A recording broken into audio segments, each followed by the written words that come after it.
how did we get from Safeglass to 3D printing filament? We are a family-owned business based in East Kilbride in Scotland.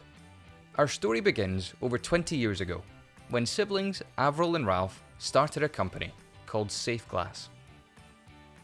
Ralph invented a material that looks like glass, but doesn't cause harm when broken. It's used instead of traditional glass, when you see, break glass in case of emergency. We also had a passion for 3D printing, back when you had to wait 10 weeks to get a 3D printer.